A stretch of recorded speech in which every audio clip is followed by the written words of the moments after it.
But in the real sense, what has been in the media is not what we're here to discuss. We're discussing two voices in the wilderness. We're discussing the absence of community. We're discussing questions, respect, and arguments of multiculturalism. We're discussing the absence of resources and shared resources. We're discussing who controls and owns resources. We're discussing how as a community, as a nation, as a world, we learn to live together. In a sense, that summarizes in part the mission of the African Resource Center in education, in elementary education.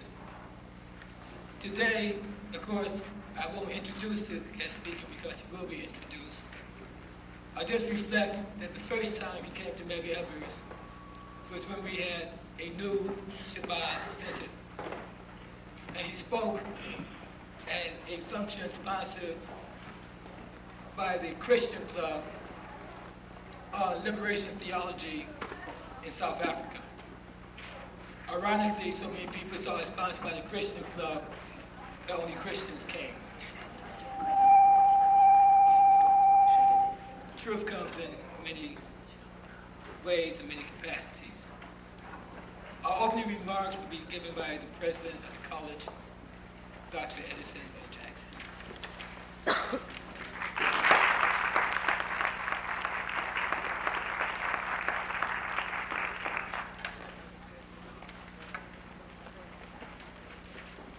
To Dr.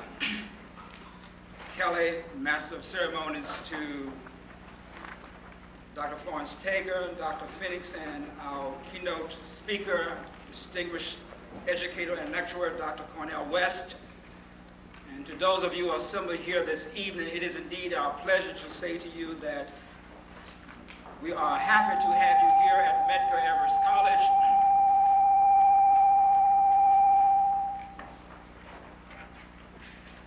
I think that this is an appropriate opportunity for us to come together, discuss very important issues that not only confront this community, but this city, state, and nation. If you look at the description of the welcome that you find in your program that said that we believe that education is our hope. And I will also add that I believe that education has the capacity to transform an individual, a people, and a nation. And that it is appropriate that this institution of higher learning will be that place that we will come together to learn more about what it is that we ought to be about as people, as different people, understanding our histories, understanding how we are interrelated, and how we are related. It is indeed our pleasure to be that beacon, that oasis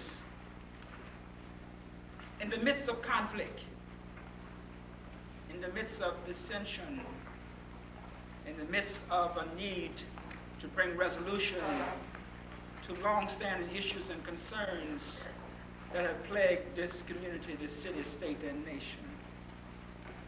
So it is our pleasure, our honor, to be that citadel on the hill that brings light, that brings hope, that brings opportunity to right the wrongs, to transform, and to make a difference. My thanks to our co-directors for their vision, for their commitment in making a difference and making Medgar Evers College a mover and a shaper of public opinion and making a difference in the lives of young people and teachers who teach so that they can make a difference in the development of our young minds. Because we have a responsibility to make a difference and to teach so that those who will follow us will make this a better world than those of us who are now in charge. So to our honored guest, it is indeed my pleasure and our pleasure to have you here as our distinguished lecturer. I won't go into all the wonderful accomplishments, but it is an honor for us to have you here with us tonight. And I know that we will grow and will profit from your presence and your intellectual expose on the matters at hand. Again, welcome to the wonderful, the great Medgar Evers College.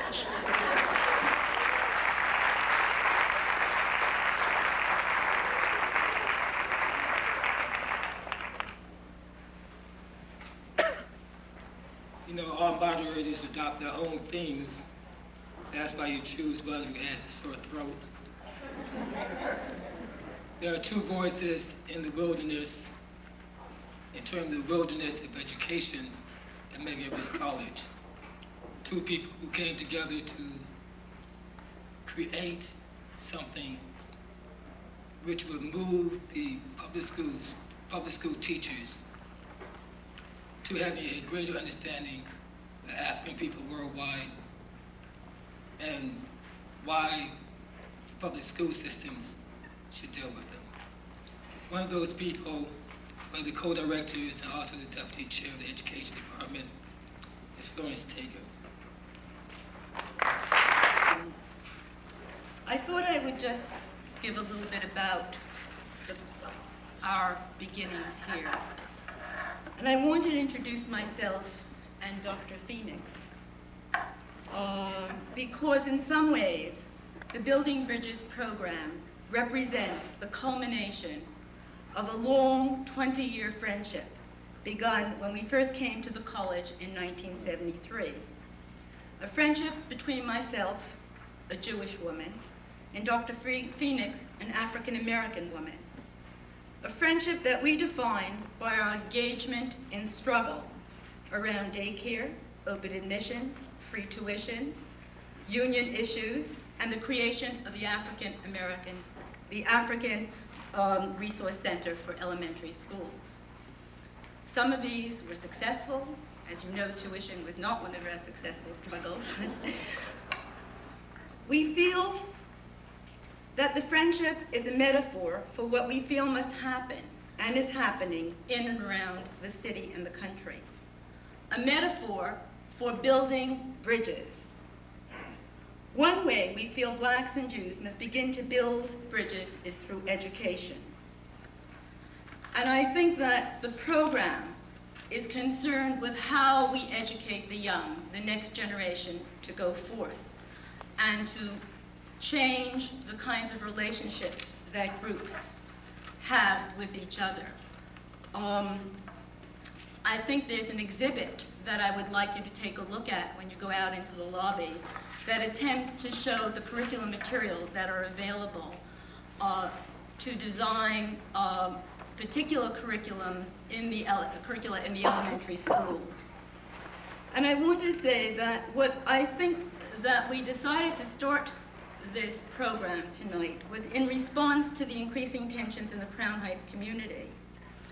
And we decided to focus on education as a means of building these bridges. We felt that often groups living within their own cultural and geographic borders isolate themselves from their neighbors and lose sight of common goals, common activities, and common actions that would benefit the entire community. We believe that education is our hope. We must come to understand our own histories, each other's histories, and the intersection of those histories and the multiple ways we can educate our children for a more peaceful future. We must begin to explore our commonalities and respect our differences, while at the same time fighting political and social inequities wherever we see them.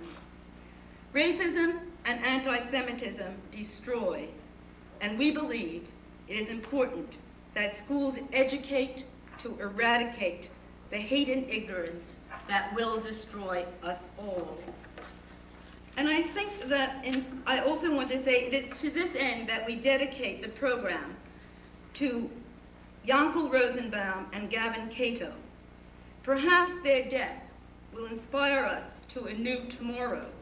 Perhaps their death will inspire us to new ways to educate ourselves and our children.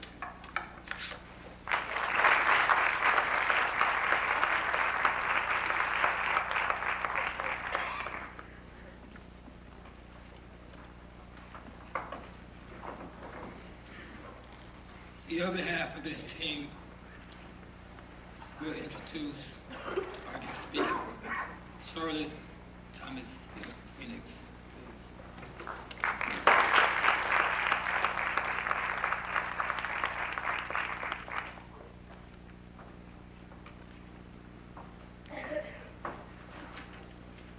Once again, I'd like to welcome you to tonight's program.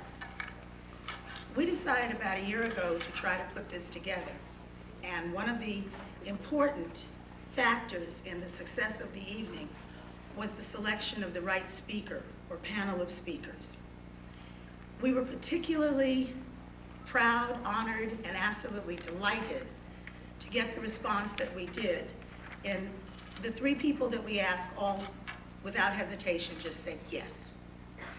And the first of them that you'll hear tonight is the keynote speaker, Dr. Cornell West, and we do hope that you can stay for the entire program, because we're also very happy that at the conclusion of the question and answer session, we have an entertainment piece that we think you'll find enjoyable, and a panel discussion by Richard Green and David Lazarson that we also know will be stimulating and informative about things that are going on in the community. So I'd like to begin by introducing our keynote speaker, and it won't be long, partly by his design, partly by mine, because we didn't want to belabor this effort. We wanted to get right to the meat of things. But I have to say, I just met him for the first time this evening. I've read things that he's written, and I've read things that have been written about him, but this was my first occasion to actually meet Dr. West. And I found him to be not only a brilliant conversationalist, but as we had an expression at Howard University, which is where I did my undergraduate work, and we used to say that to really be an effective communicator, one had to move freely from the pub to the palace. That is, one had to be able to speak like a scholar and use the jargon of scholars. But when called for, one had to be able to condescend and adhere to the colloquial vernacular. And I found that Dr. West moves freely from one to the other. Really just one of the good guys. He was born in Tulsa, Oklahoma, and raised in Sacramento, California. Like so many of us, his family moved around, and he with it. After being educated in the Sacramento public school system, he went on to get his undergraduate degree at Harvard College. From there, he went to Princeton and received a Doctor of Philosophy degree in philosophy. Afterwards, he taught at the Union Theological Seminary and the Yale School of Divinity before returning to Princeton, this time to head its Afro-American Studies program.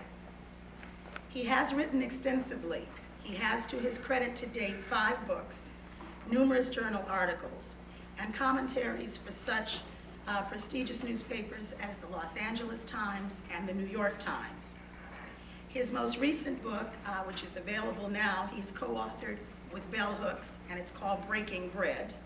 And he's currently working on a manuscript about blacks and Jews with Michael Lerner.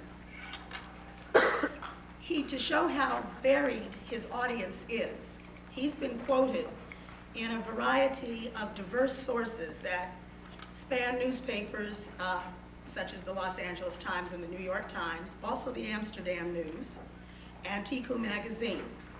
In addition, he's quoted at the annual Socialist Scholars Conference, and you've seen him and people who speak about him on the Black Entertainment Network, which is a cable television station.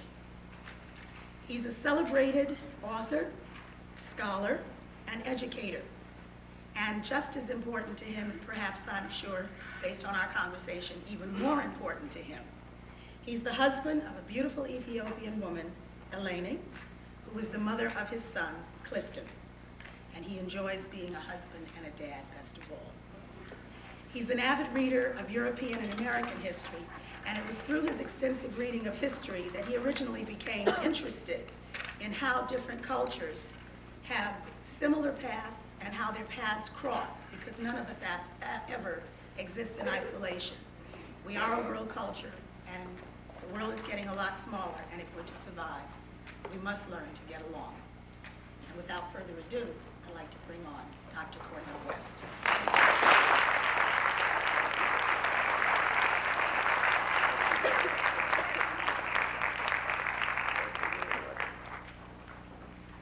I'd like to thank Dr. Phoenix for that very generous introduction.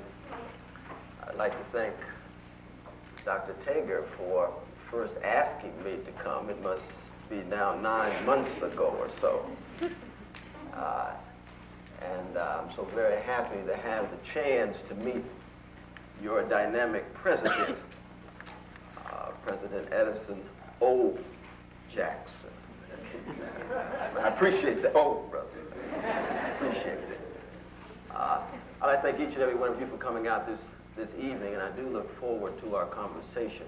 My presentation is just one moment in this wonderful program this evening, because we do have, in fact, two other voices to hear, two other very crucial prophetic voices to hear, rooted in this particular community.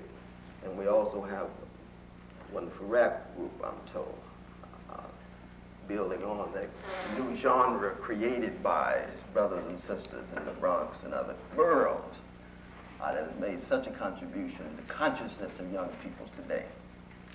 What I like to do tonight is reflect on building bridges between blacks and Jews, and I want to first begin in the confessional mode.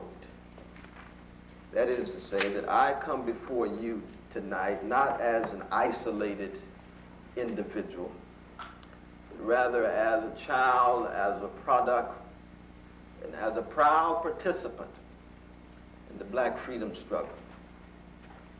A black freedom struggle which is rooted in an attempt to affirm the humanity of people of African descent, rich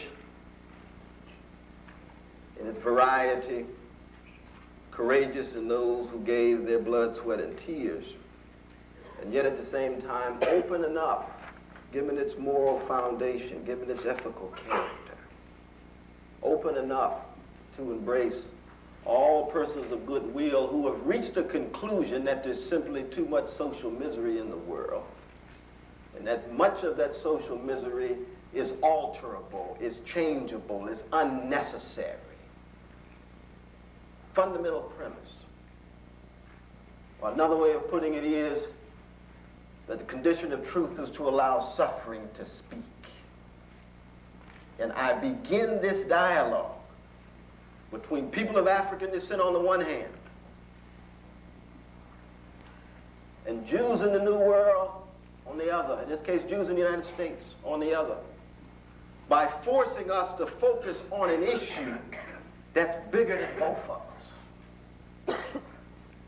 It's the issue of social misery in the world, be it in Somalia, be it in Bosnia, be it in Brooklyn, be it in Los Angeles, be it in Russia. A moral concern about the fact that too many human beings don't have access to food and housing and health care. Too many human beings are being dehumanized and devalued, degraded and denigrated. It's a larger issue. It should force us outside of ourselves. So as we reflect upon ourselves and our history, we are keeping in mind something larger than ourselves. We are, in fact, keeping our eyes on the prize, as the brothers and sisters used to put it in the 1960s. As long as we keep our eyes solely on each other, we're going to have problems. We've got to get our eyes on something larger than ourselves, and then recognize the degree to which, lo and behold, it might be a higher moral ground and a political strategy that can bring us together in a principled manner. It cannot be just a question of the calculation of interest, individual or group. Got to be something grander if we're talking about building bridges that actually last. And I must say, for any of you or myself, any of us, who are fundamentally concerned with the fact that too many people are catching too much hell they don't deserve, means that the bridges that we build ought to be sturdy ones. This is no plaything. They ought to be steady ones and solid ones, but to have real ethical content to them, not to have real political effectiveness to them. But none of us are here that long. In the work that we do, we want it to be the kind of work that on the one hand we can look ourselves in the mirror and be morally proud of what we see. And on the other hand, feel as if the blow for freedom that we can leave in the short lives that we have given to us can be an effective blow. So that the next generation will have less work to do when struggling against that social misery that can be changed. That's what I understand the best of the black freedom struggle to be. That's what I understand many thousands gone to keep to us, all of us. So how then do we begin in the dialogue? Well, I'm going to argue first. There's four basic conditions that we attempt to approximate in our conversation together. One, we've got to have a sense of history. What is a sense of history? A recognition that the present cannot be understood unless it is understood in light of the past. And that our understanding of that past must be one in which we recognize that every past, every history, every heritage, every civilization, every society produces ambiguous legacy. And every culture we know is a hybrid culture. It's created out of antecedent elements of earlier culture. That every heritage that we know, heterogeneous, which means that something good about it and there's something bad about it. That every culture that I know, every heritage that I know has both the best and the worst. Which is the beginning of getting at our humanity. In a historical moment. No society, no people, no culture have a monopoly on wisdom or virtue then. No culture is pure, no civilization is pristine. A sense of history. And recognizing in that sense of history, we're talking about power and conflict and contestation and cleavages between elites and masses, within elites and within masses, across race, across gender, across sexual orientation, across region, across nation. History is a complex thing. And history is precisely what we featherless, two-legged, linguistically conscious creatures create. Always under circumstances not of our own choosing. That's what history is. Some people understand history as a slaughterhouse. Why? Because so much blood that flows. In other sense, it's nothing but a series of crimes and fallings. Maybe so. And as I said before, I stand before you as a product of certain kinds of love, joy, and community. People of family were audacious enough to affirm themselves under adverse circumstances that they did not choose to be born, and to pass on and transmit some sense of self based on a sense of history. There can be no freedom struggle without critical consciousness.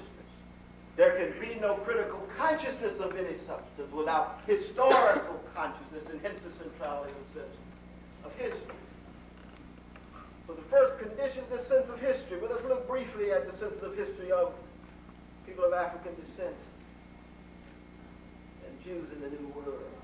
Well, first, people of African descent must realize and recognize the degree to which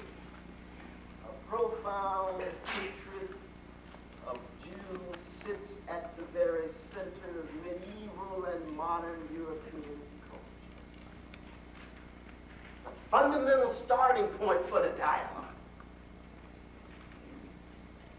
What it means to be persecuted under the Byzantines and massacred by the Crusades.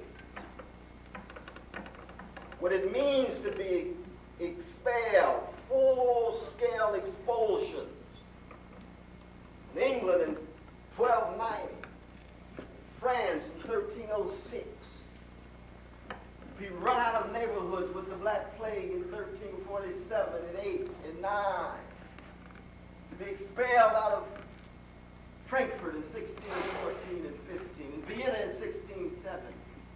It's a long history, deep and profound European hatred of Jews. Based on what? Well, it's based on a whole host of different things. Partly, of course, the identification of Europe with Christendom, pretty much every Christian culture that we know. Deeply anti-Semitic potential that's often realized. Characterization of Jews as Christ killers, as villainous transgressors of the faith. Why it is that every Easter in Europe, Jews huddled in fear because they didn't know what kind of sermons would be preached and whether the sermons that were preached would be casting Jews as Christ killers. And as a result, they scarred bodies. Jew-hating Ukraine. Cossack attacks. 1648, 1768. A look at Odessa, Easter Day, 1871. Or that turning point in the history of Jews in Europe. March 13th, 1881. The assassination of Alexander II, and the escalation of the pogrom, and the attacks, and the assaults, in which the choice became either immigration or assimilation. And one can go on and on. Kishinev, 1903 Easter. This is part of the history. We have to have a sense of the history for the dialogue. It's not just the genocidal attempts of the Nazis in 1930 that we're talking about. The long, long historical backdrop. It has something to do with Jewish preoccupation with group death, group survival, national death, and national survival. And on the other side, of course, need we go into it, the profound hatred of people of African descent that sits at the very core of American civilization. Country predicated on the notion that people of African descent are not part of the human race. 22% of the population casts 3/5 of a person, calculated with cattle. You know the story, we need not go into it. It's a story that needs to be acknowledged. Why? Because the legacy is still there. And the difficulty in American civilization of taking seriously black humanity. The series of white supremacist bombardments, and black beauty, and black intelligence. White supremacist bombardment on black intelligence. Intelligence itself being one of the benchmarks of inclusion in the human family in modern times. You can still get a PhD today arguing that black people are not as intelligent as other folks. Or contesting the claim. Still get academic legitimacy. That's how deep-seated white supremacist practices are in American civilization. Same way the Gentile supremacist sensibility is so deeply ingrained in European culture and civilization. You still see it today in Germany. You see it today in other European countries. We can go on to talk about what that 244 about natal alienation, the sense of being cast in a condition with a rich African backdrop of being cast in a condition in which one has no access to one's ascending and descending generations, no access to one's progeny or one's predecessor. Unsure whether in fact one's loved one would be cast on the slave auction block. And then after those 244 years, that moment in the sun that Du Bois talks about in Black Reconstruction, his classic of 1935. A quick moment in the sun, which there were more black senators then than there are now. God bless Mr. Carroll. Never know. Mississippi had two in the 1860s.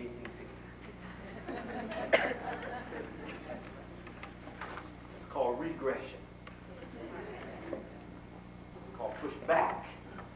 And after that quick moment in the sun, the consolidation of a racial caste system would serve as one of the pillars of American civilization. It's part of the history that needs to be acknowledged, that needs to be recognized in our dialogue, because we are still struggling with that history, that racial caste system that would attempt to control black bodies not only by degrading black bodies, but by terrorizing black people. A system of institutionalized terrorism that would reign up until the 1960s. And the peak of that iceberg would be the 2.5 days in which some black child, a black woman, a black man was hanging from some tree, that strange fruit that southern trees bear that Billie Holiday sings so fortunately. That's part of the institutionalized terrorism. The Jim and Jane Crow. Part of the history, sense of history that we're talking about. And when Jews finally were able to get out of Jew-hating Europe and come to the United States, they would come primarily between 1881 and 1924. The largest number of Jews would come to the United States during this period. Which means that for the most part, you're talking about American Jews who are 3rd and 4th generation. I'm 11th generation. Have been here that long, most of the Jewish brothers and sisters, compared to my foremothers and forefathers. And they become part of that grand immigrant experience. And we know the immigrant experience is not in any way confined solely to pigmentation. West Indian brothers and sisters, part of the immigrant civilization. My wife, I mentioned, she's part of the immigrant experience coming from Addis Ababa, Ethiopia. But that's different than my experience. That's different than a legatee of slavery, a legatee of Jim and Jane Crow, a legatee of second-class citizenship. Why? Because a racial caste system is different than discrimination against immigrants. Both are wrong, but the historical weight is crucial in our conversation. And in fact, one of the paradoxes of American democracy is precisely the degree to which that democracy has been able to thrive with the new immigrants while the racial caste system was in place that locked black folk into Tennessee and sharecroppery in the South, didn't allow black folk to come to the North. And then when the immigrants arrived, most of you know, as James Baldwin used to say over and over again, the immigrants didn't know they were white. They had to be told they were white. The persecuted Jews, the oppressed Jews, the degraded Jews who arrived at Ellis Island, when they were told they were white, they said, what are you talking about? And they were already beginning their identity crisis in this new land. Because it meant on the one hand, they could have access to white skin privilege vis-a-vis black folk, but on the other hand, there were still anti-Semitic barriers against them by the Goyim. Would they assimilate? Would they preserve their Jewish identity? How would they relate to the folk who served as the markers of the limits of American democracy, namely folk who looked like my grandmother and my grandfather? And one thing, every immigrant who is not of African descent decides, for the most part, that as much as I may revel in the black cultural product, the black music, the black walk, the black talk, I am not black. The racial caste system is too weighted for me to have to be held back in that way.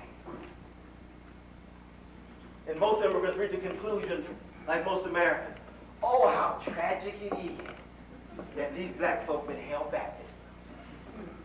But I'm getting mine.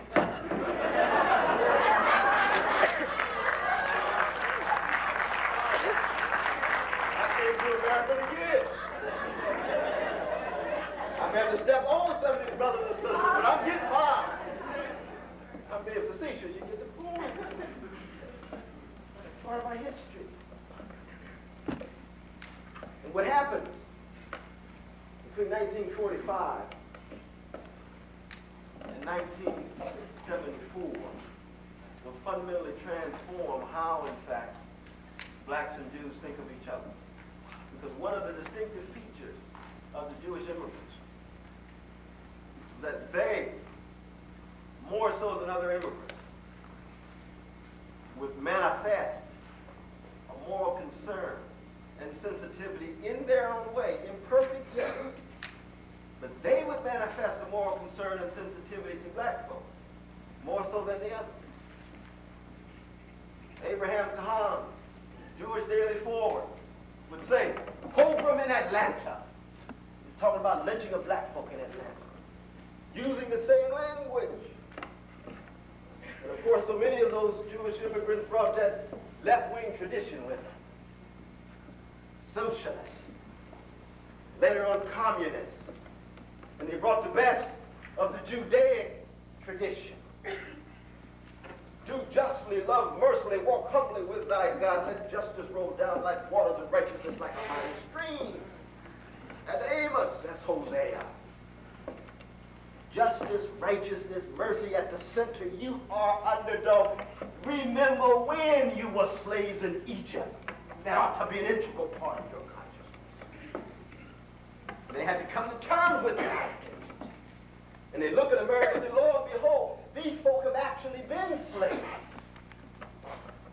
Not an abstract thing 1,000 years ago. Just 75 years ago, they were slaves in the country that calls itself the land of milk and honey. Now, hypocritical. And one gets it's real, or the paradigm. What it means to be part of the American experiment, democratic experiment, predicated on African slavery and subordination of workers and the marginalization of gays and lesbians and the domestication of women as part of the American experiment. But fundamental transformation would occur between 1945 and 1974. Why? Because the very thing that had secured Jewish survival,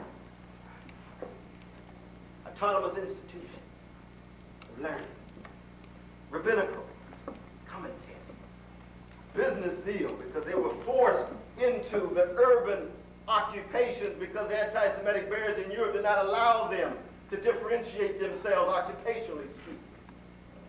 It would be precisely those skills and that dedication to learning and sacrifice that would serve as a springboard for the astonishing upward mobility of American Jews. From 1945 to 1974, as the anti-Semitic barriers began to slowly fall, they really didn't fall until the 60s. They really didn't fall until the 60s. Princeton, where I teach, quota against Jews, only 3%, no matter what. Gives us some reason why Jews are quite suspicious about quotas. They were in place for so long against them. It's astonishing entree into the middle classes.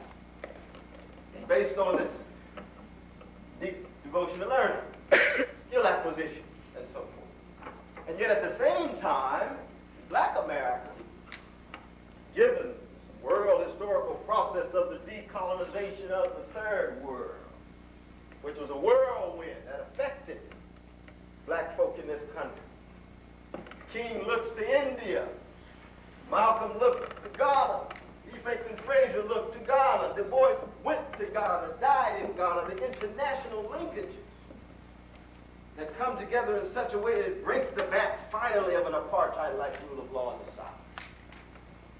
And it creates, as a result, in the 60s and 70s, a small but significant Black middle class.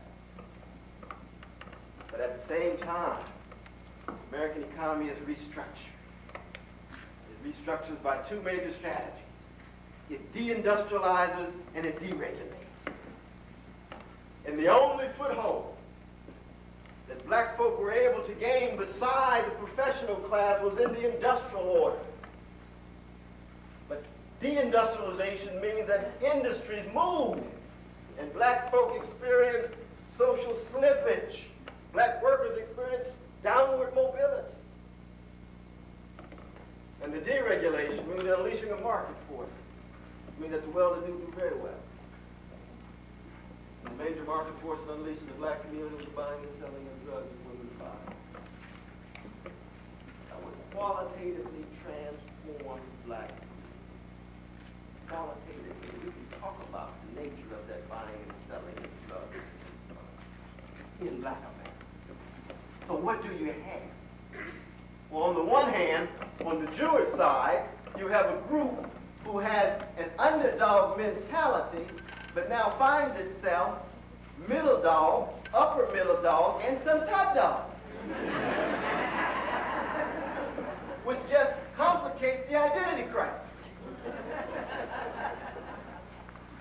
At the same time, on the international scale, with the founding of the State of Israel in May of 1948, for the first time you have the institutionalizing of the Jewish quest for national self-determination, which is done in part as a result of the United States and the Soviet Union agreeing to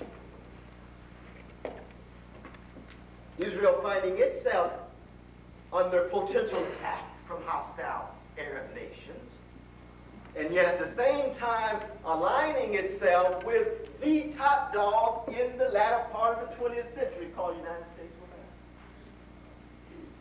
America. Compounding identity. And Black folk, small middle class, 18-19%, devastated working class, no longer industrial because its industries are gone, and are working poor and very poor, increasing every day. Increasing every day. And so what occurs? Well, as you can imagine, the days when Abraham Cahan and W.B. Du Bois would exchange dialogue, Du Bois, editor of the Crisis, and Cahan, the Jewish Daily Forward, or the days in which Eliot Cohen's commentary would serve as the basis of James Baldwin, the beginning of James Baldwin's career, or the days in which A. Philip Randolph would find significant Jewish support among Jewish leftists and Jewish progressives, begins to look like a golden age. And I'm simply here to tell you that there never was a golden age between Black folks. There's a better age, but not a golden age. Because what those prophetic and progressive voices were able to do was to acknowledge the fact that racism against people of African descent in the Jewish community, anti-Semitism in the Black community, always been. They're as American as cherry pie. But the prophetic and the progressive voices were loud, held it back, didn't allow it to surface. Tremendous power. And as those prophetic and progressive voices become less powerful, the worst of both communities began to surface. Both signs of desperation and despair. Both signs of an inability to find a public space where not just conversation, but most importantly, where struggle together can take place. And most of you know, the major issue began with struggle over community control of schools, in which you had certain intra-class conflict going on because you had a significant number of Jewish teachers. Black teachers attempted to make their entree. Struggles within the union and across from union to non-union teachers. Affirmative action, major issue. Why? Because of that black professional class. Over 52% of all black professionals work for the public sphere, which means middle class don't have too much money. Any middle class depending on the public sphere, you got a problem. This is capitalist society. Most of the resources are where? In the private sphere. In corporate America, in entrepreneurial America, that's where the money is. If you were GS7, 9, 11, you got a problem.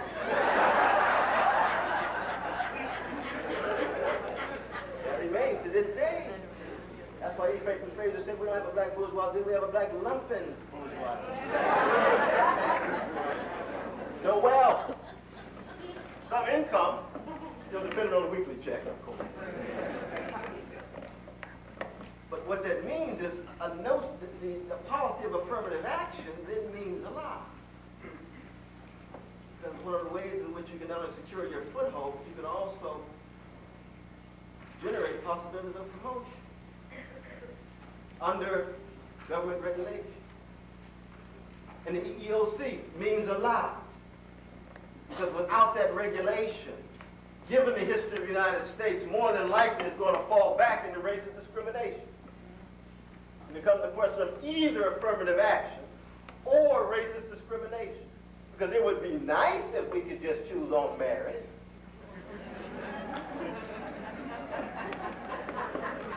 But we're human beings. Non-meritorious elements always play a role. And affirmative action surfaced as that issue in which certain select Jewish neoconservatives, like Norman Podhoretz of Commentary, and a host of others, surfaced with a loud voice and said, look, this affirmative action is not only wrong, it's unconstitutional, and is not in the interest of, not just the public interest, public good, but of what he perceived to be Jewish. Now keep in mind, of course, it was Jewish progressives who opposed it.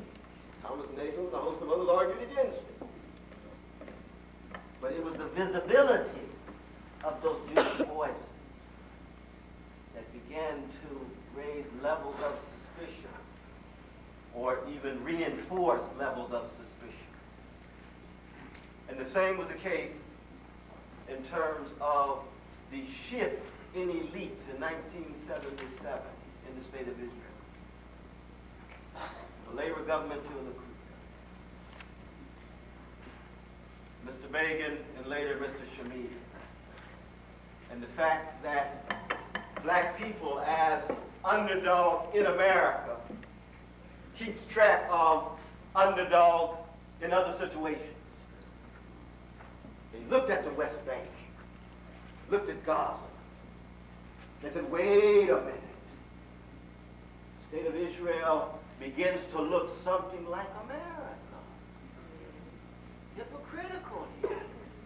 Dedicated to democracy on the one hand, but in calling itself a Jewish state, given the history of the oppression of Jews in Europe,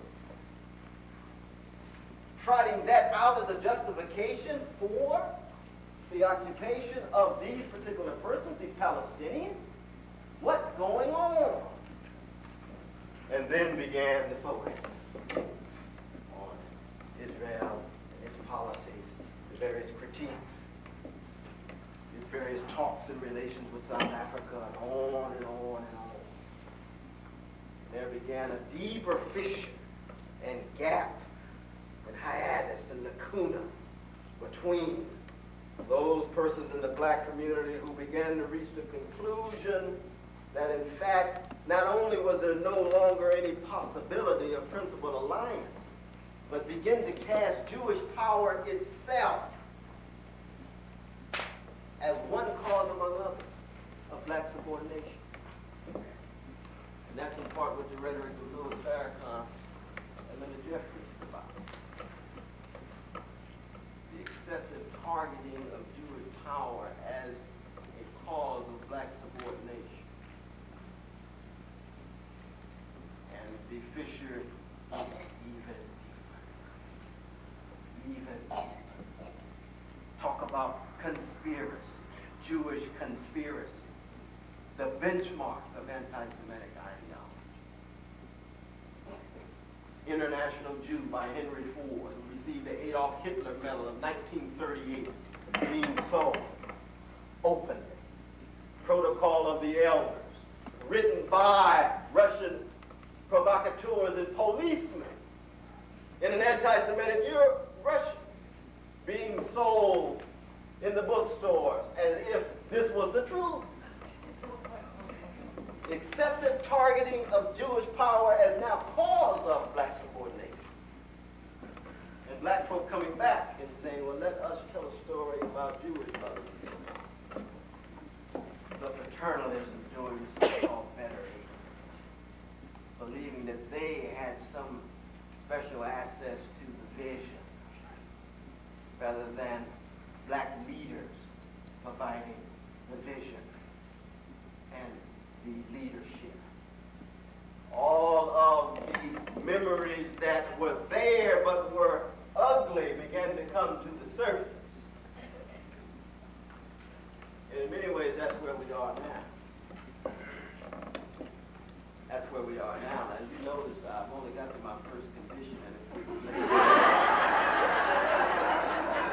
I'm going to move very, very quickly on the other preconditions they sit down.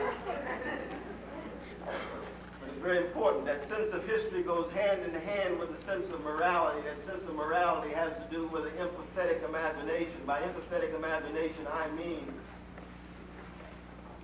empathy, being able to imagine yourself in the situation of someone else, being able to look at the world through the vantage point in which they find themselves. That's why a sense of history goes hand in hand with a sense of empathy. And a sense of history and a sense of empathy is the very basis for understanding. Crucial basis for understanding. And so in going through this history that I've noted, I would hope that we could at least make an attempt to put ourselves for a moment in the shoes of others, in the skin of others. Identify with their anxieties and frustrations. What is it that makes them tick in this way and have these kinds of views? They aren't just stupid. And that's a tendency a lot of times. To just cast off persons we disagree with as if they're just stupid. Or just so narrow. Not at all. The human being trying to make sense of the world the same way you do.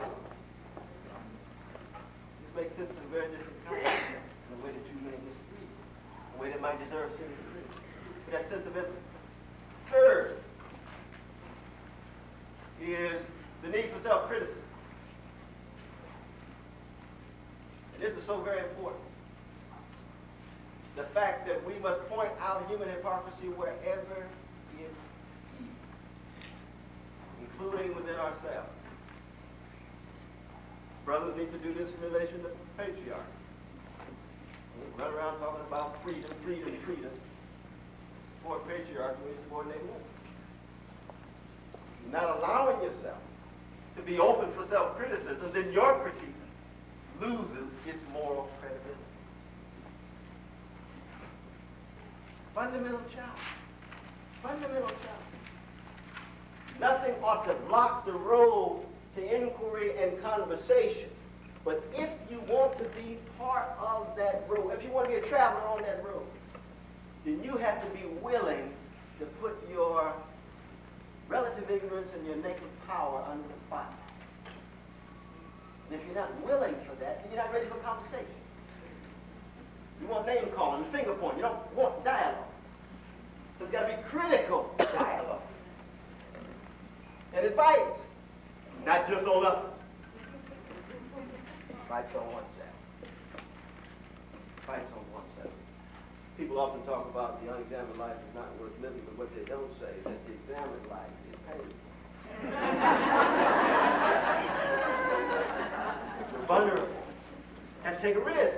Have to make leaps. Last but not least, sense of history, sense of empathy, pointing out human hypocrisy wherever you find it, the conversation that we have, and the ground for common struggle in issues that are larger than ourselves and larger than just our two particular communities, has to generate what one can call loose faith and audacious hope. We live in a moment of cynicism, pessimism. We live in a moment of deeply racially segregated, divided, fragmented, balkanized. And anybody who still has the hope that some people, not all, some people can come together has tremendous audacity. And we have to be honest about that. And yet, that's the Black Freedom Movement, that's what I see in Jewish history, has something to do with that audacious hope. The great Abraham Joshua Heschel used to call radical amazement. Not knowing what the future has to hold, only knowing that the future is open-ended, that the world is incomplete, that history is unfinished, and that what the critical minority of both communities think and do can and does make a difference. Fundamental basis of our conversation. And when these four pillars that I've noted, not identical but all inseparable, provide a springboard, or at least a launching pad for our conversation, I do believe that we can come up with some positive results. I think we see it so often on the ground with Brother Green and other persons who are there every day, hour after hour, producing the small victories, but significant victories. Because that's the raw ingredient for any struggle. That's the raw ingredient for any coming together, which is both principled as well as candid and frank. So let us not lose courage, let us not lose faith, and let us see what we can do together. Thank you so very much.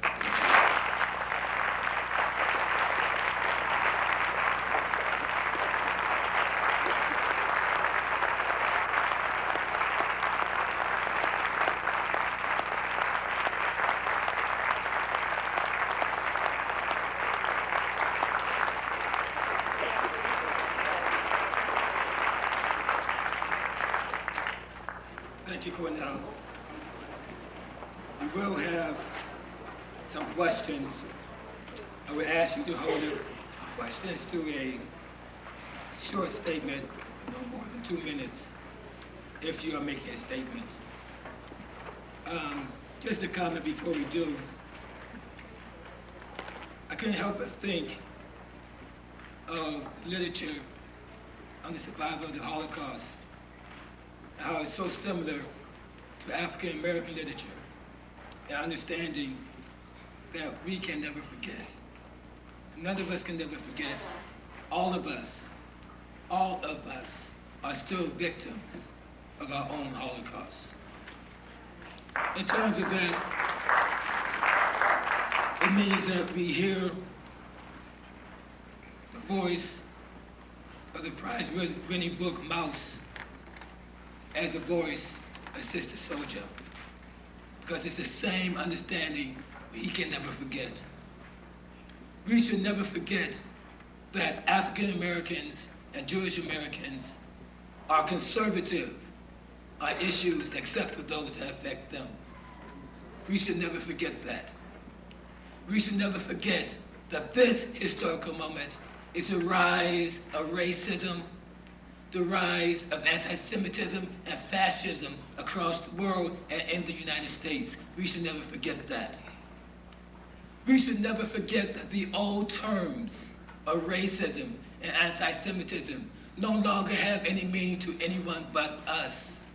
They don't mean anything in the general world, because the image, not ideology, the image, not truth, the image, not ethics, is what the world is operating on in the world of mass media.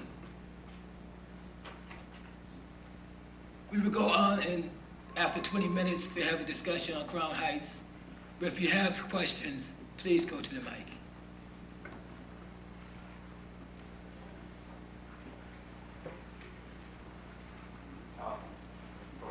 Please go to the mic.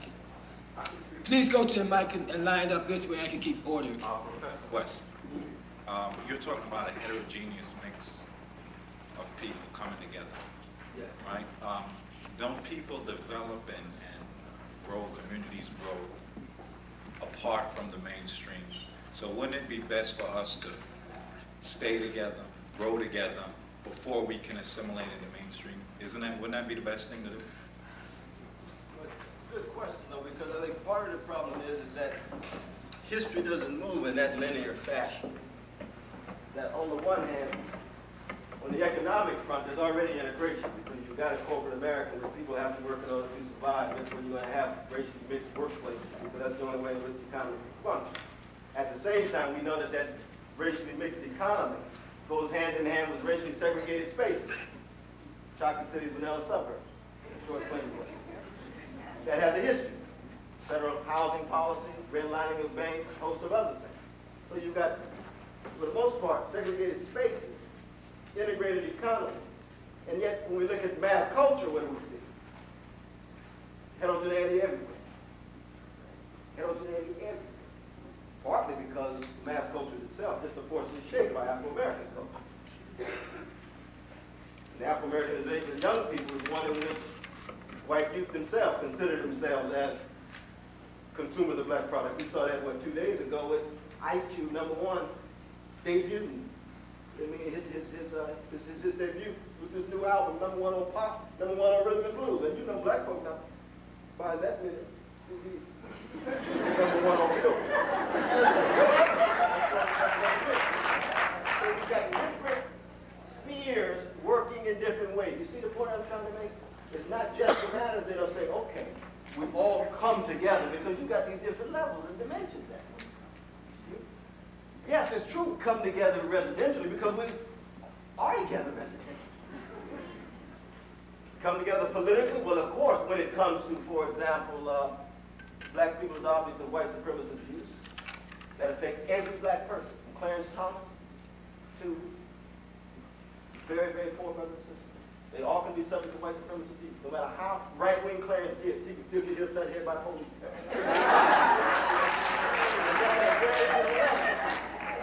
At that level, of course, black unity is fundamental. But then when we look at the black community, what do we see? Class issue. Fundamental issue. We see gender conflict. Patriarchal power in the black community smothering so much of the black potential, black women's potential. Which is to say, black community's potential. So then the question becomes, okay, we all going to come together, how are we going to deal with patriarchal power? Class division, but recognizing that all of us are subject to white supremacist abuse. Well, see, that means we've got a lot of different organizations. Dealing with different kind of issues, but yeah, tell me what you think about that. Professor, in the black community, you're saying that the male is dominating in the black community. I think that's totally ridiculous. Firstly, in the black family, we all hear about the mother running the family. So right there, the black male is under a woman's control. I have eyes, I look out. Well, it seems like most of the sisters, even when I take the train in the morning, is going to work. So I think that the women in the black community are much more economically stronger than the black male. That's one. And number two, they have power over what the black male do. So I don't understand why you're saying black male have this patriarch dominance over women. I don't see that in the black community. And I also definitely...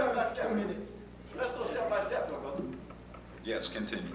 You look at the black congressional caucus, how many black men, how many black women? I don't believe in politics, so I don't even... No, we're talking about power. Within the legal profession, how many black males, how many black females? We're talking about power, brother. We're talking about powerful positions in American society. You're saying powerful position. I'm looking at Mayor Dinkin. I guess he's in a powerful position. Isn't that correct? He's still referred to as a nigger. He still can't control the police that works for him. So what power does he have? Oh, well, So that legal power, I don't see it. I don't know what you're speaking of. My point is this, that when you actually look at the facts, black men do in fact make more money. That black men do in fact have the highest position within American society. Look on Wall Street, it's primarily black men. When you look in the culture industry, it's primarily black men. That doesn't mean that black men are not catching hell on the ground among the working poor and very poor. Because when you look at black prisons, you see more black men, no doubt. But all I'm saying is you cannot begin with a subtle analysis of patriarchy in black America about what you heard about black women raising black kids. It's much more difficult than that. And when you actually look at the levels, for example, of psychic and physical abuse of black men vis-a-vis black women. And we used to run the Rosa Parks Center for Sexual Violence in Los Angeles. It's still going right now. You will see results of black male power against sisters at this particular night. When you look in the black church, what do you see? At leadership level, 70% of the church is women, 70% of women, leadership level, that's power. Male. That's the kind of analysis I'm talking about in terms of actually looking at black patriarchy. Now that doesn't mean that black women ought to be pitted against black men or black men pitted against black women. I'm talking about all that potential that black women have for the black freedom struggle is being limited. And if you're committed to the black freedom struggle, you want to get all of the black power you can. And that's the point I'm making. And, well, no, we can't go on and on about this. It's a very important dialogue, brother, we got to have. But if you read the bell hooks, you read bell hooks' work? No. Take a quick recess. I'm not saying you got to accept it uncritically, but just be challenged by it. One more question, please. Good evening, Professor.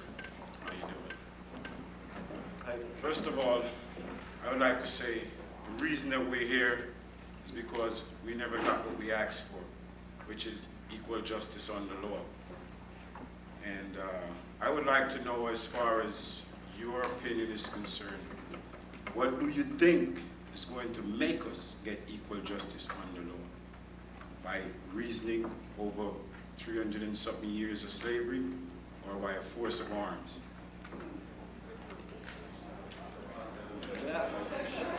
Sharp question.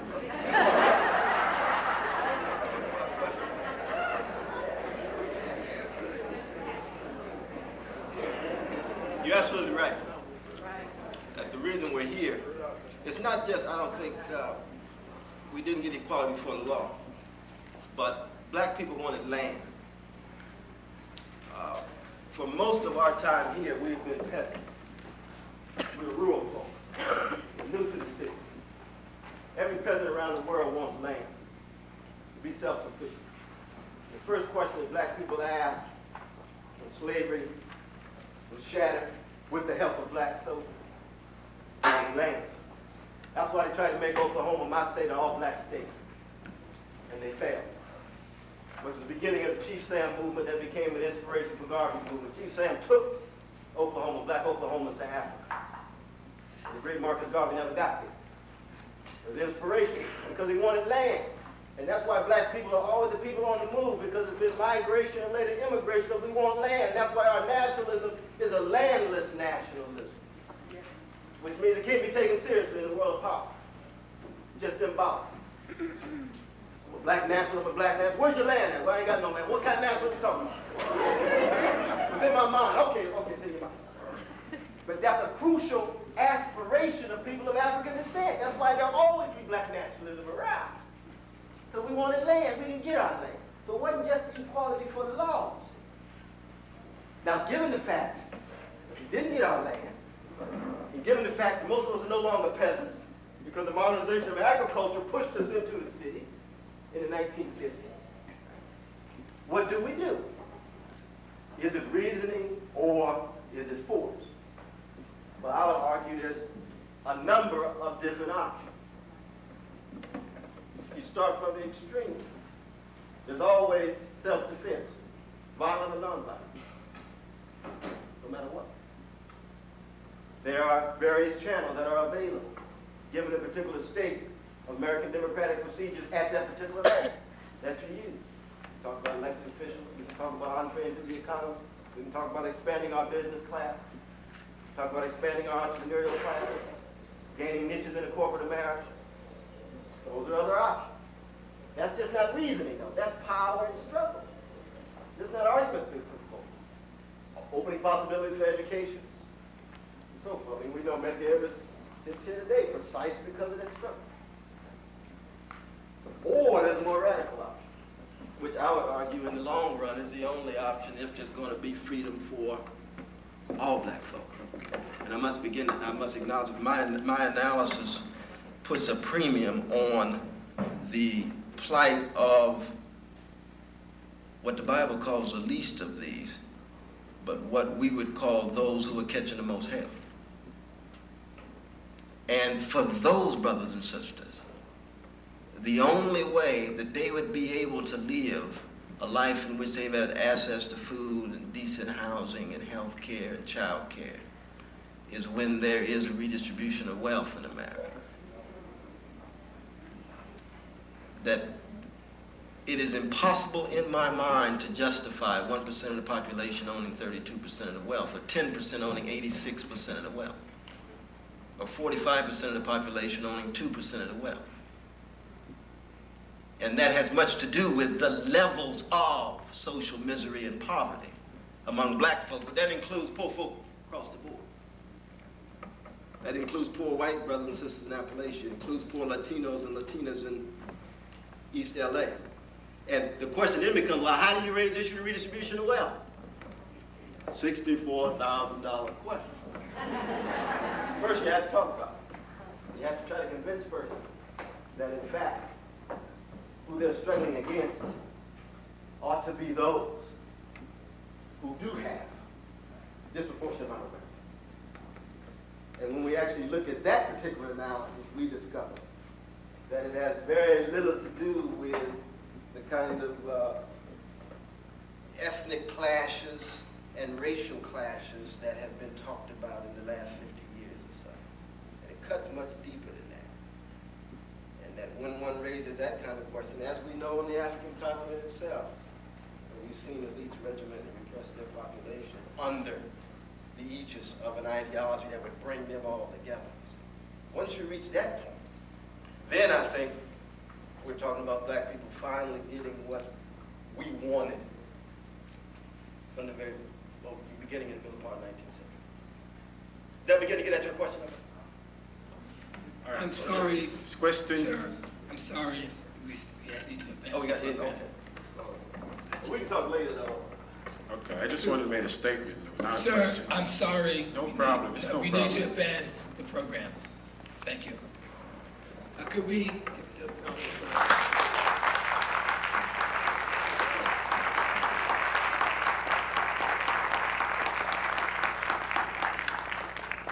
This is a rough job sometimes. We have a self-claimed African-American Jewish rap dance group from Crown Heights. And they've been performing. They're trying to reach out to each other, as I am. And they're going to perform. So, can we welcome them?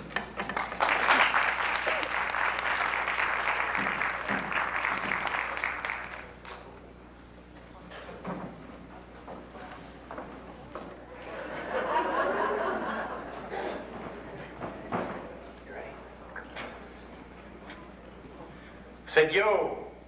Yo. I said oi. Oi. I said oi vey.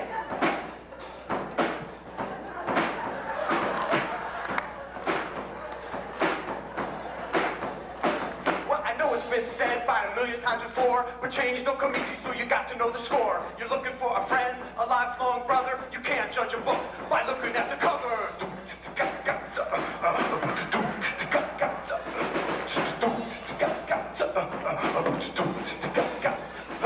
Ain't talking in riddles, calling attention. Something so obvious you shouldn't have to mention. Don't care where you come from, don't care where you've been. Don't care what you look like or the color of your skin.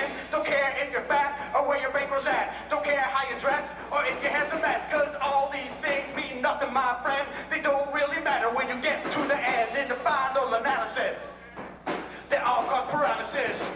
So if you're talking to me, relating to another, you can't judge a book by looking at the cover. Let's go get those hands clapping out. Come on.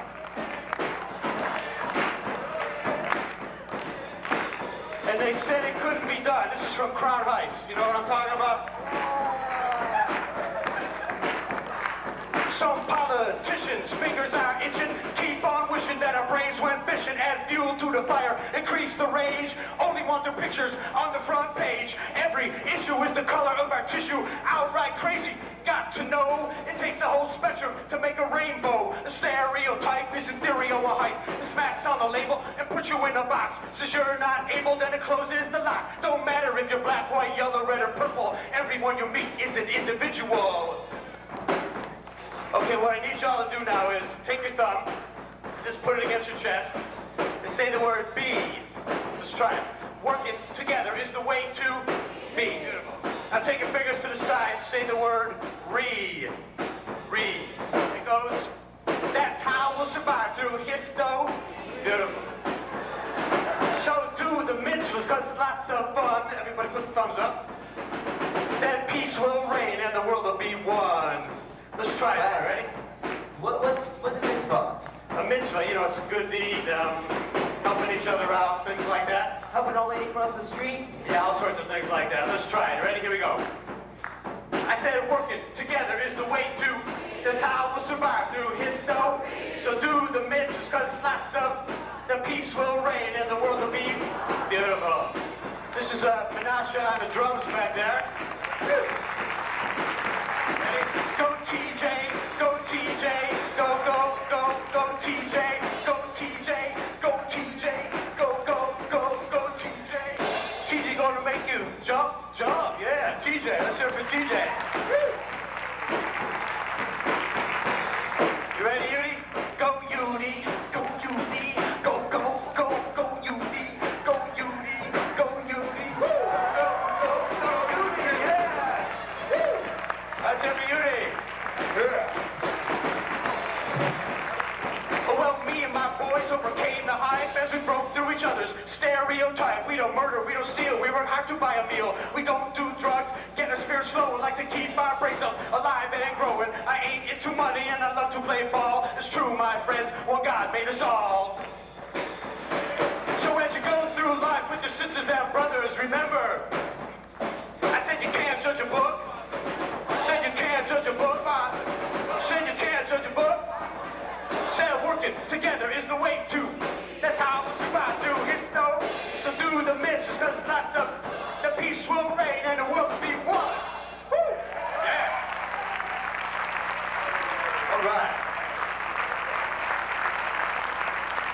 Thank you. Udi, TJ.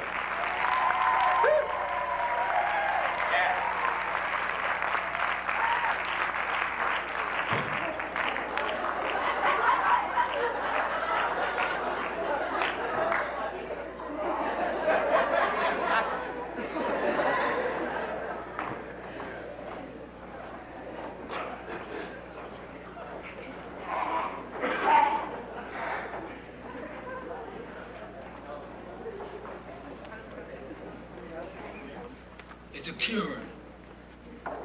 One of our next speakers is David Laserson, founder of Project Cure. The other is Richard Green, executive director of the Crown Heights Youth Collective. Would you please come forward?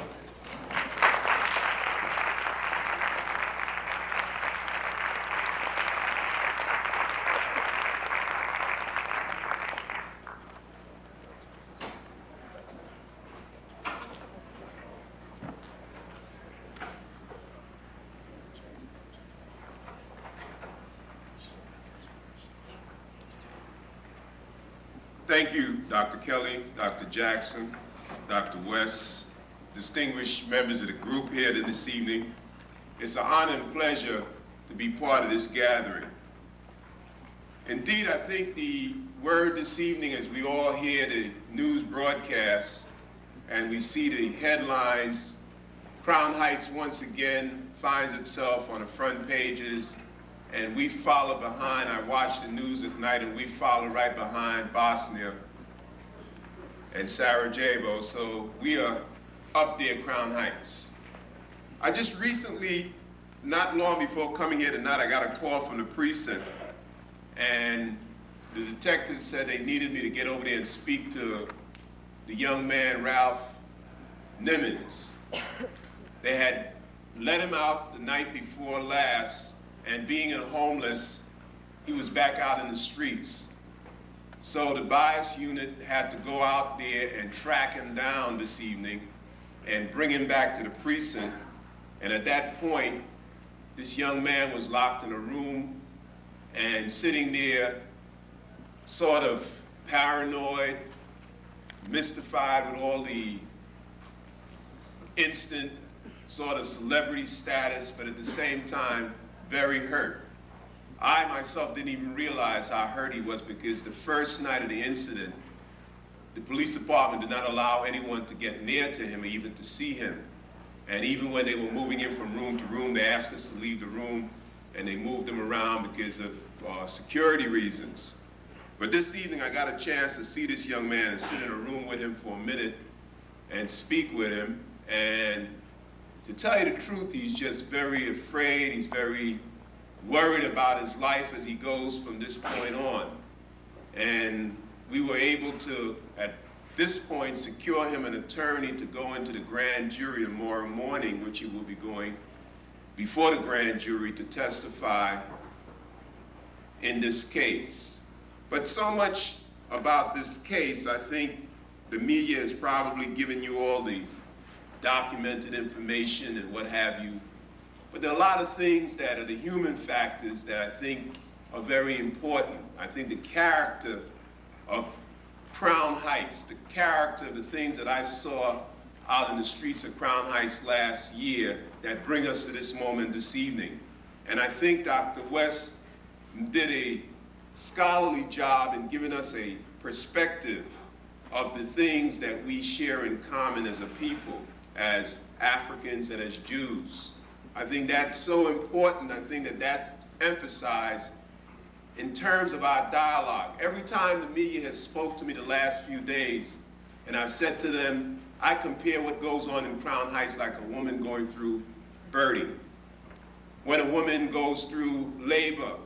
So one reporter called me this evening and I said, we're in the labor room right now. Hear the screams and hear the pains and the shouts. I had the opportunity to deliver 4 of my 5 children, so I know the sounds in that room, and that's what we're hearing out in those streets of Crown Heights. And it started last year with the tragedy around young Gavin Cato, and then followed by that of Yankel Rosenbaum. But when I got involved out there last year, and I'll be very brief, because I think Laz can give you a lot of other insight, 2 things I could remember come to mind. That very first night out in the streets of Crown Heights, August 19th, about 11:30, and standing on the corner of Albany, and first we were over at the precinct, and the mayor came in, and then he said, what should we do? He said, let's establish sort of like a headquarters here so we could get information back and forth to the community. So I suggested PS 167. It happened to be one of the elementary schools I attended. And we set up out there, and we got a call that there was something on Eastern Parkway, and they asked me to go out there and see if we could talk. And I got out there, there were about 200 young people from the African community on one side, and about 100 students from the Jewish community, 100 youth from the Jewish community on the other side of Albany Avenue. And in between was a sea of blue. And the chief of the group of cops that was out there, we immediately got to him and befriended him, talked to him for a minute, and asked him if he can hold his people back. We were going to try to get these people dispersed or moved back so there wouldn't be a confrontation. Because I realized that very first night that had we had another body out there after we heard of Yankel Rosenbaum's passing, that we could have very well had LA completely with all the trimmings right here in Crown Heights, or right here, I should say, in Brooklyn. So we realized that that was the reason that we had to get out there, that I had to get out there, as well as some other good people in this community, and stood between chaos and reestablishing community. One of the things I could remember on the 3rd night and a couple of people in this audience who were in our leadership group that was out there in those streets with us. We were out on St. John's and Albany Avenue. And we were driving in a van with a loudspeaker talking to young people and mothers and telling everyone to try to get their children off the street tonight because we sensed there was a certain kind of feeling in the air. We got up to Albany Avenue, and out of the corner of my eyes, I could see about 50 young men, and this age group had to start no older than 9 or 10, coming across Albany Avenue towards St. John's and Albany. And I could see on the other side, we saw the helmeted cops with sticks and gloves, and the sight of standing there just like this, waiting. So we stopped the van, we jumped out with the bullhorn and tell these young men to stop. And they were just coming, nothing in their hands. At this point, there was very little left to throw. Bricks, everything was gone. They were just coming with their hands. And what I remembered seeing that, a young man of 20 years old on a line in South Vietnam, and could remember a sapper battalion coming across our lines at night, where there would be nothing in their hands except their bodies would be a satchel charge. And they would drop on our wires, they would blow, and then the other group would come behind them. And this was the same passion that these young people had. So I knew at that particular point in time, when you see that kind of human spirit at play, that it's a serious situation at hand. And these young people in these streets have some very serious anguish, anger, fear, frustration, animosity that's misdirected, but it's real and it's there. And we saw the same thing happen again 6 months later in South Central. And what I say this evening is the fact that we had in place a project working. We had a leadership group, some of the same young people that I see with me this evening, part of our leadership group that was able to get out in those streets. And I say, as we continue on in this quest for peace, as we continue on, and it's a real quest, and I think no need to get into the details of things that's happening. And I know there's a perception and there's feelings in this community, and they're real. I lived in Crown Heights since I was 9. So I know it's real feelings. I remember this neighborhood as we moved through all the different phases, left for 10 years, came back, but watch it go through phases. And I know the feelings that we feel tonight are real. But again, I go back to my original analogy. One young man said as we met after the crises, and Laz and myself and some other people started getting together, we have nowhere to go, and you in the Jewish community are not going anywhere. So it goes back to the old philosophical question, what happened when the immovable object meets the unstoppable force? And that's where we're at tonight.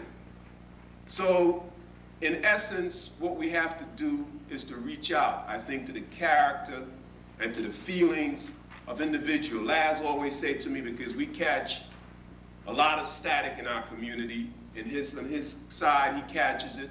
On my side, I catch it. The other day, my wife went up to Brooklyn College, and before she could even get in, they just came after her, telling her about what her husband was doing, what her husband was selling out. And I stopped for a moment to think, I wish I had an idea of what we have to sell, much less to sell out. You know, because if I had a clue as to what was there to sell out, I would probably be much better off in terms of what we do out here. We work 9 to 9 every single day. So with that in mind, I know we have a serious job. But again, I say 2 things. I say one, I think Malcolm used to say about dealing with methods and objectives. Each of us have our different methods of doing things. However, ultimately the objective, I think Dr. West called it, we said in the 60s, keeping our eyes on the prize. The objectives that all we have is pretty much the same, the ultimate liberation of African people, which in turn the ultimate liberation of humanity, because I think we have this evening that mission, and we have that plan, and we have that power to not only liberate people of African descent, but we have the power to liberate all of humanity, because it leaves again, as Malcolm said, a civil rights issue and go to a human rights issue. So with that in mind, I think we need to work together, whether it be coming in and working as a part of this peace agenda, or whether it be working in your own arena. A young man came in here this evening. We have a program right over at the high school every Tuesday and Thursday called Books and Ball. They come in for 1 hour every evening, and they do 2 evenings a week, Tuesday and Thursday. For 1 solid hour, they hit either GED books or SAT prep. The ones who are in high school hit SAT prep. The ones who are not in high school, GED prep. Then for the next 2 hours, they get their balls. And they can go out there and do whatever, soccer, basketball, whatever. But Books and Balls is a program that we have going right on right now. But we have very few people who come in and tutor. So this is the part of the peace agenda, not just saying to us, let's sit down, let's play basketball, let's do rap. That's not the peace agenda, that's just part of it. Gandhi said peace is something for the brave. That if you want to attack peace, you can't be cowardly.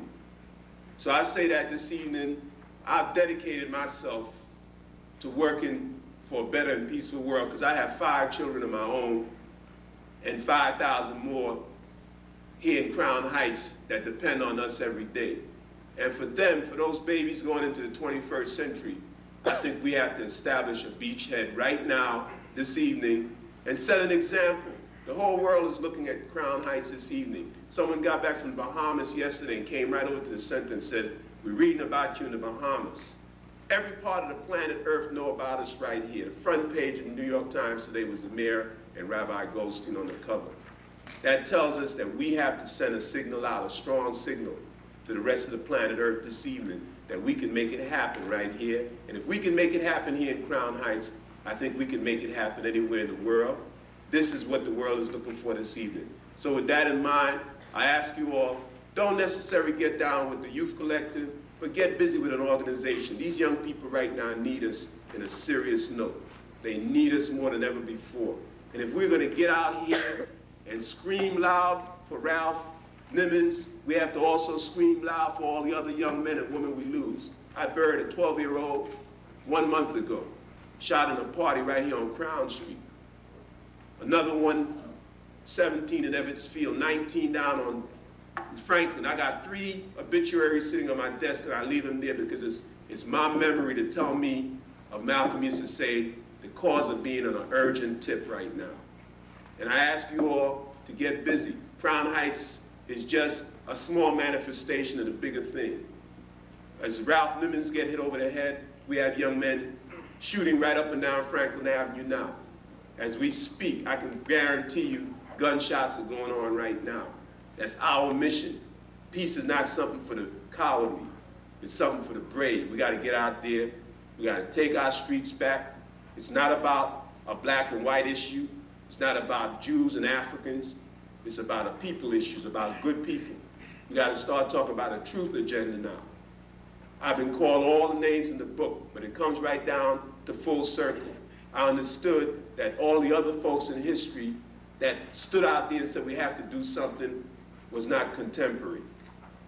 And they were daubed and skinned in their time and had to come to history like Malcolm and King and Gandhi and all the others for history to absolve them. So I think tonight we got our mission cut out for us. And whatever it happens, we here in Crown Heights, this is where we can begin at. You all keep the faith and stay strong. Peace.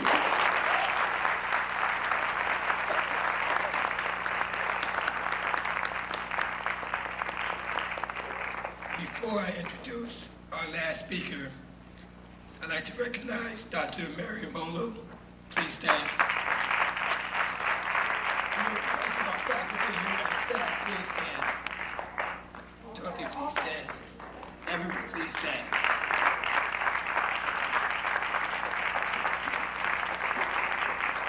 I recognize Dr. Molo because when I came here 20 years ago, she was already here. And we African people recognize our elders. I also would like to say thank you to all the people who are here for the first time. I encourage you, don't make it the last. Take classes, get an education, because you will get an education even if you have a degree already. many of our students are here to get education, even though they have a degree. Come in, meet your neighbors in the classroom. Come in, meet your neighbors in other programs that are not about conflict.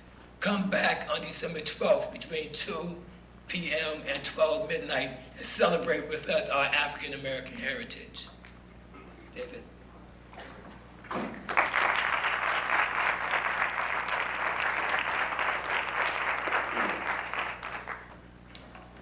Thank you, ladies and gentlemen, and I want to start by thanking Medgar Evers for taking a leadership role in such a crucial issue at such an important time in history. It's an honor for me to be here with Dr. West and with my brother Richard Green, who through the past year and a half we've been through excuse me, a lot of experiences together, and I continue to really learn a lot from him. Going back to the summer of '91, I remember real vividly that first meeting that Richard and I were involved with. We were introduced through the mayor's office and through some of the rabbinical leaders in the Hasidic community. And with no particular agenda other than let's bring the youth together and have them sit down face to face and basically see what happens. There was a lot of anxiety. I remember leaving my house, which is actually about halfway in between where Gavin Cato was struck and killed and halfway going the other direction where Yankel was stabbed. And I remember I was about to get into my car and drive over to the public school on Eastern Parkway. And one of my friends said to me, let's walk. Well, this was about a week after the incidents occurred and things were still hot. As you know, there was that sea of blue all over the place, not just on street corners, but flying overhead in helicopters, riding by on horseback, riding by on Harleys. So Crown Heights looked like an armed camp. And my friend said to me, no, let's sort of make a statement. Let's walk there. And so we did. And I thought, well, this is kind of risky because walking down the street with what looked to be a gang of 25 Hasidic teenagers, you know, up to no good. So I said, well, let's break up into groups of 3 and 4 and 5 so we don't look like we're out for trouble. And we walked into the school, and how it developed, I think, was pretty significant. We sat in a circle, and on one side of the circle were the African-American young men, and on the other side were the Hasidic young men. And with Richard being in the middle on one side and myself on the other. And I guess being somewhat of an opportunist, I thought it would be a good time, and also a little bit of an icebreaker. I decided I was going to open up with one of my rap songs that I had written on racial harmony about a year before. Now this was in response to what, you know, I was just so fed up of the nonsense that was going on in the city, and I figured, well, what can I do as an ordinary person? And I decided, well, let's put the music to work. So I sort of lied. I set up a big boombox out there, and I said I just heard the song on the radio. I guess you could say it was the radio because the boombox had a radio. And I said, I want you to get an image in your head of who the singer is and what the theme is. So one of the young men raised his hand, and he said, that's Vanilla Ice. Now, I figured, I only wish Vanilla Ice could hear that. Because if he would know it was this, you know, Lubavitcher Chassid, this wild Lubavitcher Chassid from Crown Heights, he probably would drop on the spot. So I, of course, smiled, and my friend who works for the Jewish Week, who was kind of tagging along, he got a big laugh, and he said, I told you they would know it was a white guy. And I said, yeah, but they thought it was Vanilla Ice. So I didn't think it was Misha Goldstein, you know? So what was very interesting, of course they got the theme right away, because we basically did the song here, which is called The Cover, as in you can't judge a book by looking at the cover. And then I thought it was kind of significant what took place afterwards. I started to pass around, Richard, I'm sure you remember this, sheets of paper and pencils.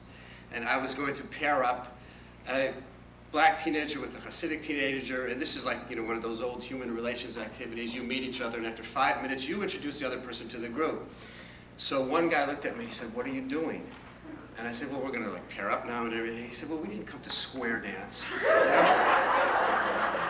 said, "We didn't come to hold hands." And at that point, I sort of swallowed hard, swallowed a little bit of pride there. And he said, "We came to talk about the issues." And, you know, no BS. We want to discuss the issues. We want to discuss all the things that we've been hearing about, we've been reading about, and that are on people's minds. So a very kind of stupidly, I put away the paper and the pencils and the questionnaires, and I said, "Okay, let's open it up." And to me, it was a real eye-opener. Because what then took place for the next 2 hours were people firing away questions at each other. Why do you wear the beanies on your head? What's with the beards? What's with the black clothes? Why do you wear dreadlocks? Why do you listen to rap? Why do you listen to reggae? Why do you hang out in the street corners? Why do you guys sit and study a whole day? How come you guys don't play ball? How come you guys only play ball? How come you guys always study? How come you guys never study?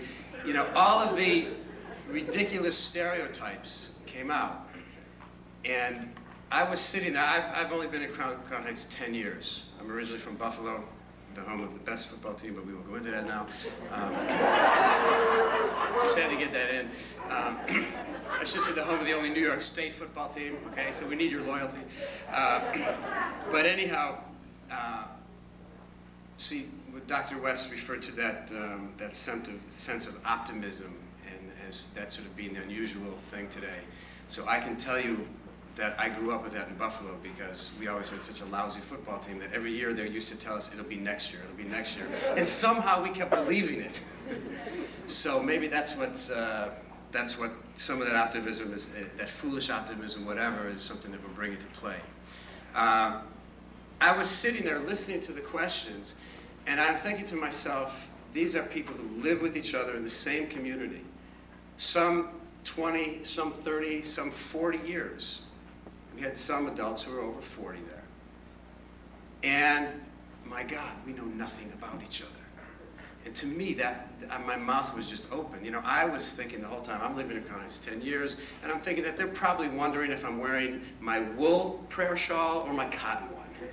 You know, but that's not it. They want to know why I got a beard on. You know, we're talking about basic things. I never knew what the Ankh symbol was until I met Richard. I didn't know why people wear dreadlocks, where that came from. Basic things about people's cultures that eventually you get to a point where you reach commonality. And I think what was the real shot in the arm to me, the real booster shot, after 2 hours of this sort of intense kind of, if you remember anything from the 60s when they had the tea groups, that sort of real intense face-to-face give and take. And it was kind of an emotional, exhausting experience, but something we needed to do. And you then had Jewish people who lived in Crown Heights who said, for example, "We feel as alienated as you do from mainstream American society. We don't own the media. We hate the media. We feel like we're getting a raw deal from the media. We're not in cahoots with the police department. We feel like we're at odds. We're enemies with the police department." And then they'd say, "No, that can't be." And then the Jewish guys meeting their colleagues, the same age, of kids who study longer than they do in the yeshiva. That not everyone is out there playing ball 25 hours a day. And they couldn't believe it. And yet, at the end of those 2 hours, I thought, okay, everybody's just going to run out of here. They're all going to go home to the safety of their little secluded, you know, environments and call it quits. And everybody stuck around, and I think that the most real communication took place then, because then everybody broke up into small groups. It was no longer blacks on one side, Jews on another side. And I remember I said to Reverend Paul Chandler, who was there, I said, you know, don't you think we should shake hands or something? So he said to me, well, in my church, we do what we call circling up. Everybody holds hands in a circle. I said, all right, I guess we'll do it next week. Well, you know where that goes. So he said, let's do it right now. So we all actually, a week after the whole turmoil that was going on here, you had about 75 young men from Crown Heights who are holding hands, and we said, no, you got to mix it up. And for most of the people, we didn't even have to say that, and they stood there holding hands, and we said a few prayers together. One of the rabbinical students whispered to Paul Chandler, "Keep it non-denominational, will you?" Which I thought was, and Paul said, "Yeah, no problem, no worry." So he said the 23rd Psalm in English, and he asked the rabbinical student to say it in Hebrew. And, I know it's getting late. I just wanted to mention a couple of points that I felt that I have learned that I think have pervaded the whole project into this very day. We are, in my opinion, in the same boat together. As Richard said, it's not just in Crown Heights, it's the whole planet. If we can learn anything from ecology, it says we're related to the smallest little insect, that everything on the planet God put in for a purpose. So how much more so if we live with our neighbors? And I remember saying a week ago, we had a ball game here at Medgar Evers, and they have really been our hosts throughout the last year and a half for most of our programs. And we had a ball game here. This was about, well, I guess it was a couple weeks ago, because it was about 2 weeks after the Lemrick-Nelson verdict came out. And I was a little bit worried. I thought, well, are we going to have people showing up? Maybe people are going to be upset. Tensions are going to rise to the surface again. And we decided we're going to do the ball game anyhow. We had 150 people here. It was at Prospect Heights High School. And we then went from here over to the Precinct 71st meeting, which never got off the ground because a Hasidic man called an African-American woman a name that I shouldn't repeat here, and she said, "I'm not going to start the meeting until you apologize," and he did not apologize, and so the meeting never got started. But what I thought was fascinating, we came from our ball game where we played the music, we had some discussion, and then we played ball together. And then we decided sort of in group, about 20 of us, let's go to the precinct meeting. And I said to Richard, no, I'm not interested because I know what goes on there. And Richard said, no, it's important to go. I said, okay, here we go again, Richard. He's always schlepping me around to these places. I said, okay, fine, let's go. I'll be behind you all the way. Well, fortunately, he's taller than me. So, as soon as we walked out of the cars, we saw this whole tumult going on in front, and people said, the meeting never started, this one said this, and this one said that. And thank God there were people who were actually discussing things amongst each other. And there was a 14-year-old African-American kid who was playing ball with us. And he said to me, these people need to take a lesson from us. They should come to one of our functions and see how we talk to each other. I said, bingo, boy, you hit it right on the head. And a woman from the Hasidic community came up to me and said, do you know that's Richard Green? He's your friend? And I said, yeah. And he said, well, he thinks Lemrick-Nelson is innocent. And so I said to her, so what? I said, he's not allowed to disagree with you? I said, so what? He's entitled to his opinion about it. I said, that doesn't mean he's anti-Semitic. That doesn't mean he hates you because you're Jewish. He's entitled to his opinion based on what he thinks and what the facts that he's gathered. You want to sit and talk about it with him and come to a different conclusion or whatever, hey. So we were faced with that sort of turmoil going on in front of the precinct meeting. And as we left, TJ, who was with us there, he said, we ought to do one of our rap songs here. And I said, TJ, there is not a tree high enough in this community. I think we better wait, because we didn't do it there.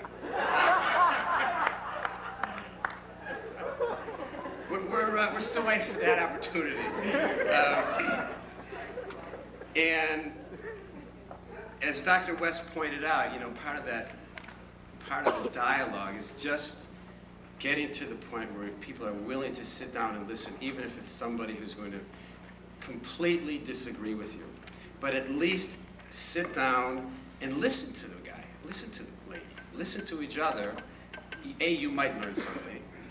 It might strengthen you, but at least you got dialogue, you have communication going on there. And I remember when we went to Stony Brook, it was maybe half a year ago. And again, it was something that the Black Student Union and the Jewish Student Union decided they would get together. I think it was the first time in the history of the school. Do something to build bridges. And So Richard and I went to speak about Crown Heights, and I found myself sitting next to Amiri Baraka. And I was wondering, you know, how are we gonna get along? And surprisingly, we were nodding our heads to each other's statements throughout the whole evening. And he said to me a very interesting thing. He said to actually the whole group that was there. He said, you know, we could get into a whole thing, who suffered more, whose past was harder. He said, but the truth of the matter is, this was from his opinion now, and I think he crystallized a gut feeling that I had, that I've always been afraid to crystallize. I've always been afraid to verbalize it. And he said, you know, the Jews don't control the media here in this country. They don't control the power. He said the African Americans don't. He said, but those who do have a divide and conquer attitude towards these two minorities in particular. Because if we got our act together, if Jews and blacks got our act together, he said we could take over the whole country. And there's a lot of people who don't want that to happen.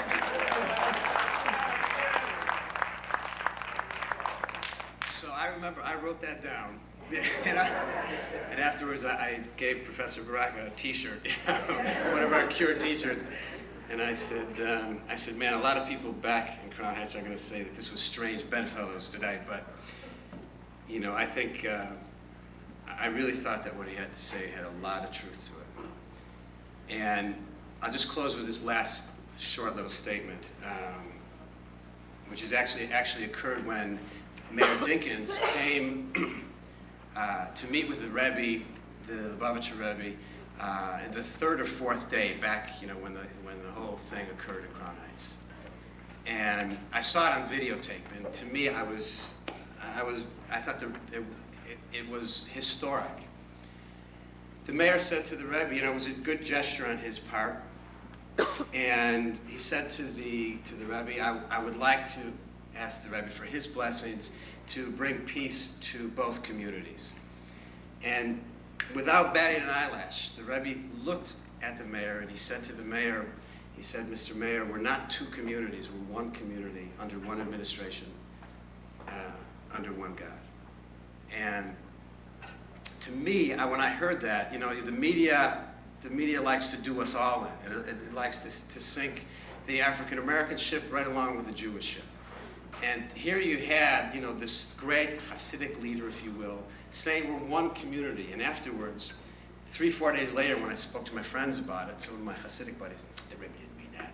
This is what he meant. This is what he meant. You know, giving me some of the Talmudic drushes. This is what he meant. I said the Rebbe means what he says, my friend.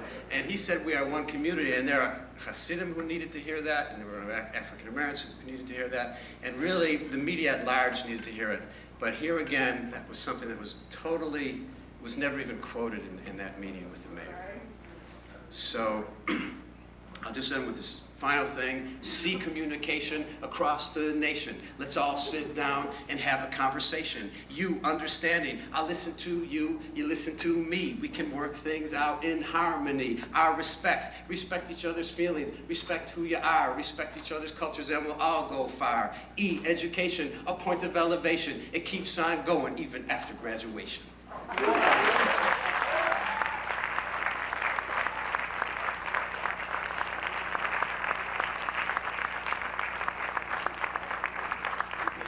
Do we have any questions?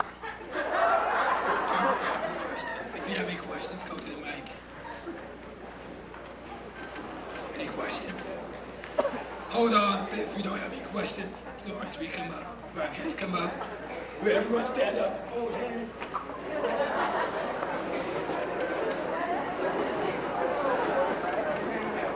Excuse me, but before we leave tonight, there's one person. Oh, Robert.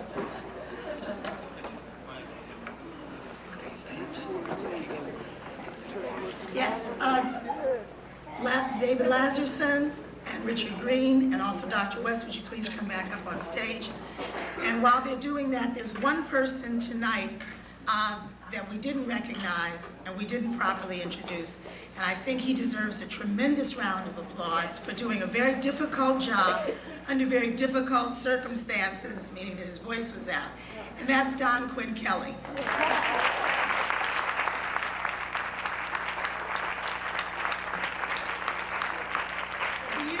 Don is the full professor of history here at the college, but I just have to say on a personal note, I just thought about it, one's black, one's Jewish.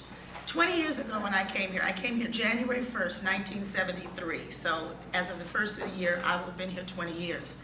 And I came into an education department that only had 5 people in it. And the first thing that I was told shortly after I got here was that the state had just funded us to become the very first competency-based teacher education program in New York State. And in order to do that, they recognized we needed additional personnel. And I was to hire 18 people. There was a whole long thing, and I'd been very dissatisfied with the interview process and some other things. They said, you know everything, you hire these 18 people. And they handed me 500 resumes from people who had submitted them and wanted to come here to the college. They said, you can interview 50 and choose 18. Well, in addition to the quirk piece, which was that I'd been hired on a grant line, which meant I didn't really have a job, I pulled together a committee of students, faculty, the chair at the time, and I said to them, we have the arduous task of going through 500 resumes, selecting out 50 for interviews, so that we can hire 17 people. Because I made a unilateral decision that I'd be the first one. 2 of those 17 people that we hired, I'm very proud to say, are Dr. Florence Tager, who was recently promoted to professor, and Dr. Don Quinn Kelly. And without the 2 of them, MEC members would be a very different place. So when I retire, I always say, let my deeds speak for me. When I retire, whatever I did, right or wrong, 2 things I know I did very right, and that was bringing these 2 people to MEC. Thank you for coming up. Such an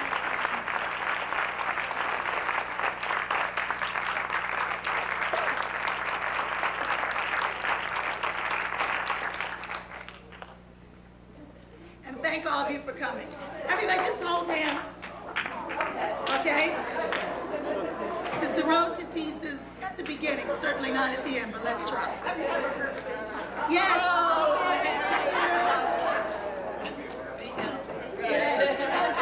As an elder statesman, I'm very pleased to hear us use these words tonight, African Americans and the great Jewish people, because we are an African people. So please refer to us as an African people. And when comparing and contrasting, put culture to culture, not culture to race. I was very pleased to hear that difference made here tonight, because our values are in our culture and has nothing to do with the color of our skin. And we're dealing with 2 very great people. And in keeping with our tradition, we salute our guests tonight. And what would be a better way than in their own tongues? Havenu shalom aleichem, havenu shalom aleichem, havenu shalom aleichem, havenu shalom, shalom, shalom aleichem.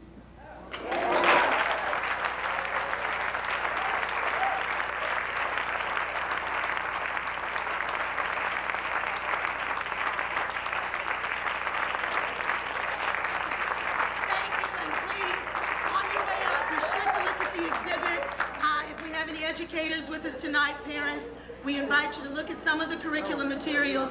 It's not a definitive grouping, but it is a beginning, and we hope it'll give you some ideas of ways that we can translate this knowledge for children. Thank you.